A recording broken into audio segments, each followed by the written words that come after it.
Prime Minister Narendra Modi coins term JAM for Jan Dhan Yojana, Aadhaar and mobile governance. Addressing 20,000-strong Indo-American crowd at SAP Center of California, Prime Minister said he was astonished at the wealth of the poor. He said they deposited 10, 50 rupees and today we have 32 crore rupees in Jan Dhan accounts. PM Modi said as part of the JAM initiative, he hopes to tackle corruption in the country by using technology to connect to the masses. Prime Minister Narendra Modi, addressing 20,000-strong gathering of Indo-Americans at SAP Center in San Jose of California, said that he holds a different outlook on the term brain drain. He said that brain drain can become brain gain. Prime Minister added that he sees it as brain deposit who has moved out to look for opportunities and this brain will give back to India with interest. Speaking at the SAP Center, Prime Minister Modi announced direct flights between New Delhi and San Francisco thrice a week from December 2nd this year. He said Air India will run these flights and it will enhance the connectivity between both the countries. Asserting that terror and global warming are two pressing issues the world faces, Prime Minister said that we need to mitigate these two menaces. He added that on its 70th anniversary, UN must clarify who is with terrorists and who stands with humanity. Picture must be made clear. Earlier, Prime Minister Modi interacted with people and took their questions in a historic town hall at the Facebook headquarters. He was received by Facebook CEO Mark Zuckerberg and then took a tour of the facility. Responding to one of the questions, Prime Minister said that he aims at making Indian economy a $20 trillion economy.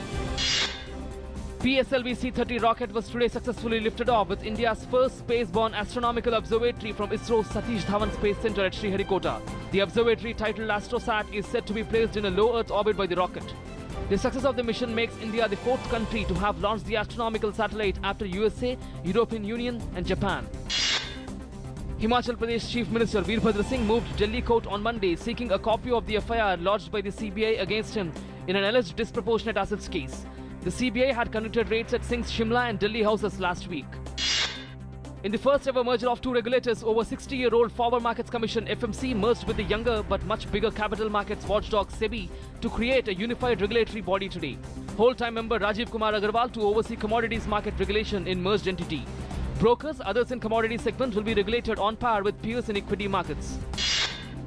Stating that there is a need to continue to change with times, evolve and bring reforms, Finance Minister Arun Jaitley said India is no longer satisfied with 6 to 8% growth.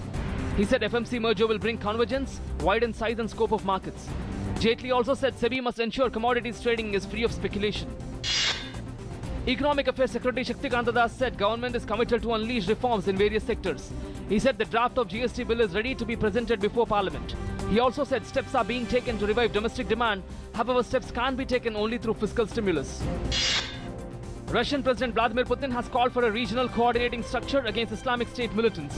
Putin reiterated his support for Syrian President Bashar al-Assad, who Western countries and the Syrian opposition have said must go. The crisis is expected to be high on the agenda as world leaders gather at the UN in New York. Putin will hold rare talks with US President Barack Obama to discuss the issue later in the day. In a separate development, UK Prime Minister David Cameron is expected to soften his stance against Assad in a speech this week. Separatists in Catalonia have claimed victory in a regional election that they have vowed will lead to them declaring the region independent from Spain.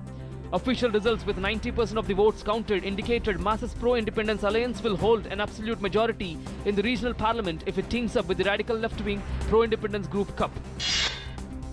India's most successful QS Pankaj Advani on Sunday added another feather to his cap by winning the World Billiards Championship after outplaying his opponent in the final to take the world title count to 14 in Adelaide. Former Olympic champion Abhinav Bindra won the men's 10-meter air rifle event at the Asian Air Gun Championship on Sunday. Bindra shot 208.8 points to clinch the gold, while compatriots Gagan Narang and Chayan Singh finished 4th and 6th respectively at the Karni Singh shooting range. All the three shooters have already secured quota places for next year's Olympics to be held in Rio de Janeiro. Melody queen Lata Mangeshkar is celebrating her 86th birthday today. Born in Indore in Madhya Pradesh, in her career Lata Di has sung in various Indian languages and some foreign ones. The Indian legendary singer was honoured with the Bharat Ratna and Dara Saheb Phalke Awards.